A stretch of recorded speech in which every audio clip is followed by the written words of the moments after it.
조인섭 변호사의 상담소.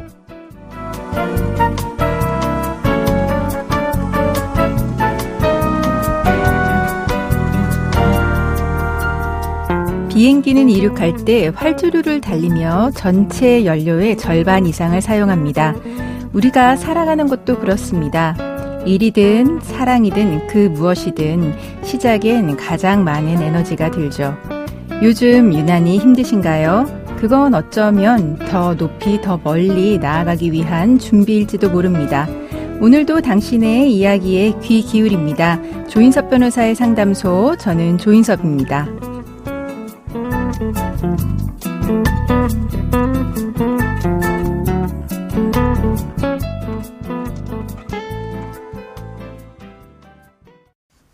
당신을 위한 로하우스 조담소 이준환 변호사와 함께합니다. 안녕하세요. 법무법인 신세계로의 이준환 변호사입니다. 오늘의 고민 사연 지금부터 만나보시죠. 저는 가정을 꾸리고 아빠가 되는 게 꿈이었습니다. 결혼 1년 만에 아내가 불임이라는 사실을 알게 되었을 때 세상이 무너지는 것 같았습니다. 하지만 우리는 서로 아끼며 둘만의 인생을 아름답게 가꾸기로 했죠. 그러던 어느 주말 공원에 산책을 갔다가 달리기를 하는 사람을 봤습니다. 요즘 유행한다는 러닝 크루였습니다. 우리도 한번 해볼까? 저의 제안에 아내는 흥미를 보였고 인터넷으로 동네 러닝 크루를 찾아 가입했습니다. 그런데 막상 활동해보니 이 크루는 달리기보다는 회식이나 모임에 더 집중하는 분위기였습니다. 이런 분위기가 영 어색했던 저는 활동을 안 하게 됐지만 아내는 꽤나 즐기더라고요.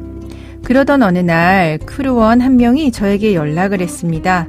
아내와 다른 남자 크루원이 너무 친해 보이니 확인을 한번 해보는 게 좋겠다고 하더라고요. 설마 하는 마음으로 아내의 태블릿 PC를 열어봤는데 카카오톡에는 의심스러운 대화가 없었습니다. 혹시나 싶어 구글 클라우드에 들어가 봤더니 아내와 다른 남성 크루가 함께 찍은 사진들이 많이 있었고 심지어 모텔에서 찍은 사진까지 있었습니다. 저는 머리를 한 대 얻어맞은 느낌이었어요. 우리 부부 사이의 신뢰는 그 자리에서 무너졌고 이젠 모든 걸 정리하고 싶다는 마음뿐입니다. 지금 제가 궁금한 건 이겁니다. 아내의 구글 클라우드에 저장된 사진들, 그걸 증거로 삼아 이혼 청구를 할 수 있을까요? 만약에 그게 어렵다면 아내의 불임을 이유로 이혼할 수 있는지도 알고 싶습니다.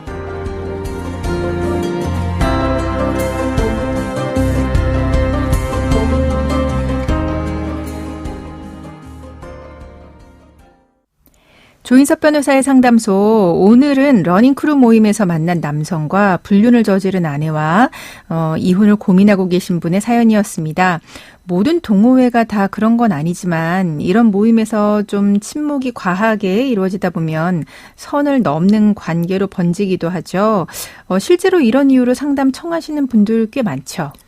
네, 그렇습니다. 요즘 러닝뿐만 아니라 워낙 다양한 분야에서 동호회가 많이 활성화되어 있다 보니까 그만큼 동호회와 관련된 사건, 사고도 많이 있는 것 같습니다. 네, 그렇습니다. 그런데 이제 사연을 보면 이 사연자분은 아내의 그 구글 클라우드 계정에서 부정행위를 의심할 만한 사진을 발견하신 것 같아요. 이런 사진들 아내 동의 없이 사실 확보한 건데 이혼 소송에서 증거로 사용할 수 있는 걸까요? 아내의 구글 클라우드에 있는 사진을 증거로 사용하시는 건 처벌받으실 가능성이 있습니다. 네. 실제로 최근에 비슷한 사례가 있었는데요. 배우자가 이미 로그인해놓은 구글 계정에 몰래 들어가서 사진첩을 뒤져 부정행위를 입증할 만한 증거를 확보하여 이혼소송에 제출하였는데 배우자로부터 고소당한 것입니다. 네. 이 사건의 1, 2심은 이미 로그인되어 있는 상태에서 사진을 탐색했을 뿐이고 비밀번호를 직접 입력하지 않았다는 이유로 무죄를 선고했는데요. 대법원은 서비스 제공자가 배우자에게만 접근 권한을 부여한 것이라고 하면서 배우자의 동의 없이 접속했다면 정보통신망법에 침입하는 행위에 해당한다고 하였습니다. 네, 그렇군요. 이미 로그인 되어 있는 이제 구글 계정에 접속해서 이제 증거를 확보해도 일단 불법은 불법이다라고 하는 내용이네요. 그러면 만약에 아내의 차량 블랙박스에서 모텔에 가는 영상을 확인했다라고 하면 그때 그 증거는 괜찮은 걸까요?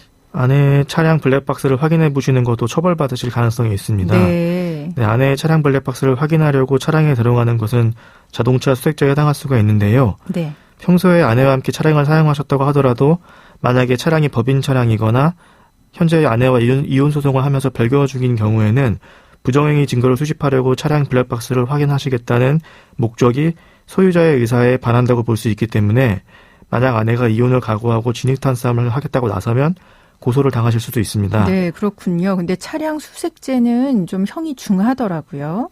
예, 그렇습니다. 네. 게다가 이제 만약에 블랙박스에서 메모리 카드 꺼내오면 그것도 또 별도의 죄가 될 수도 있는 거죠? 예, 이 경우에는 절도죄까지도 성립할 수 있으니 더욱 조심하셔야 합니다. 아이고, 네, 그렇군요. 사실 부정행위 증거 확보하시는 게 가장 중요한 문제인데, 그러면 이렇게 문제되지 않고 법적으로 문제 없이 부정행위 증거 모을 수 있는 방법 어떤 게 있을까요? 사실 아내 몰래 뭔가 확인해 보시겠다고 하시는 행위들은 사실 범죄에 해당할 가능성이 매우 높습니다. 네. 차량에 녹음기나 위치 추적기를 설치한다든가 스마트폰을 몰래 확인한다든가 하는 행위들은 범죄에 해당할 수 있습니다. 이렇게 확보한 자료들을 제출하는 순간 아내가 알게 되는 건 당연하고 이미 서로 감정이 상해 있는 상황에서 아내가 사연자님을 고소할 가능성을 배제할 수는 없습니다. 그렇겠네요. 네, 그래도 어떻게든 증거를 수집하시겠다면 차라리 몰래 좀 미행이라도 해보시는 게 어떨까 싶습니다. 네. 네, 이때도 더 확실하게 사진을 찍겠다고 건물 안까지 따라 들어가시거나 그러지는 마시고요. 둘이 나누는 대화를 몰래 녹음하시는 것도 하시면 안 됩니다. 네. 네, 건물 안에 몰래 따라 들어가는 건 주거침입죄가 성립할 수 있고 네. 대화를 녹음하는 건 도청에 해당할 수 있기 때문입니다. 그렇군요. 네, 만약에 둘이 모텔 같은 곳에 들어가는 걸 보시게 되신다면 차라리 그 모텔이 어디인지 좀 메모를 해두시고 법원에 그 모텔을 대상으로 CCTV 영상에 대한 증거보전 신청을 해보시는 게 좋을 것 같습니다. 이때에는 신속하게 법률 전문가의 도움을 받아 증거보전 신청을 하셔야 합니다. 증거보전 신청에 뜸을 들이는 사이에 CCTV 보관 기간이 끝나 영상이 삭제될 수가 있기 때문입니다. 네, 그렇죠. CCTV 보관 기간 그렇게 길지는 않거든요. 아주 짧은 곳은 일주일, 보통은 한 달 정도인데 법적 절차를 거치는 게 시간이 걸리다 보니까 빨리 하셔야 되는데 그러면 이런 증거보전 신청 어떻게 신청해야 하나요? 네, 증거보전은 이제 관할 법원에 신청하시면 되는데요. 소송 전에 미리 증거보전을 하는 것이기 때문에 왜 소제기 전에 미리 증거 조사를 해야 하는지 그 필요성에 대해 잘 소명하셔야 합니다. 네. 그래도 CCTV 영상 같은 경우에는 보존 기간이 있기 때문에 증거 보존의 필요성이 비교적 쉽게 인정될 수 있습니다. 증거 보존 신청은 법원에 신청서를 제출하면 신청서가 상대방에게 송달되지 않고 증거 보존 결정이 내려지기 때문에 상대방 모르게 증거를 확보하실 수도 있습니다. 네, 그렇군요. 근데 이제 지금 상황에서 사연자분이 또 궁금해 하시는 게 만약에 이런 결정적인 부정행위에 대한 증거를 확보하지 못했다라고 하면 지금 아내가 불임이에요. 이제 그거 가지고도 이혼 청구할 수 있을지 이것도 물어보시거든요. 네, 아내가 불임이시더라도 사실 불임 자체만으로 이혼 사유에 해당하는 것은 아닙니다. 네.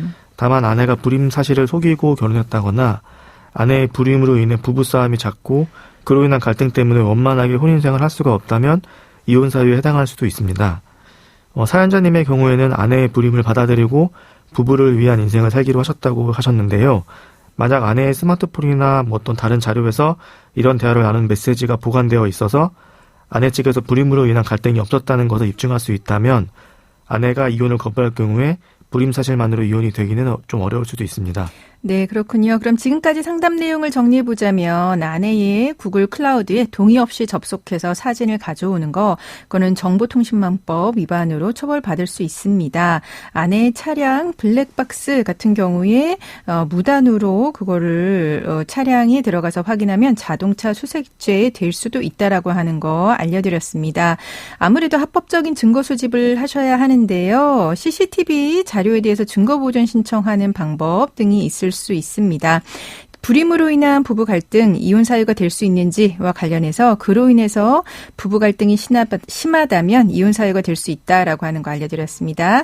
지금까지 법무법인 신세계로의 이준원 변호사와 함께했습니다. 감사합니다.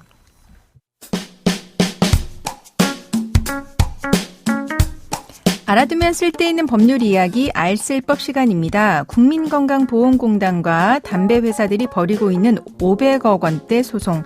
벌써 12년째 이어지고 있는데요. 얼마 전 항소심 최종 변론이 열렸고 이제는 선고만을 앞두고 있습니다. 오늘은 이 긴 소송의 핵심 내용 함께 정리해 보겠습니다.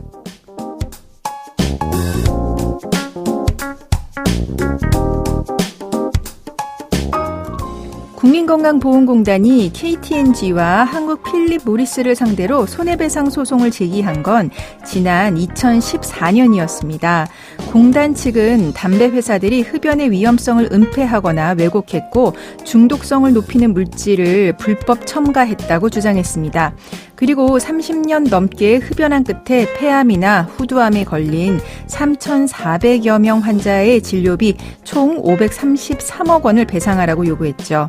하지만 2020년 1심 재판부는 담배 회사 측에 손을 들어줬습니다.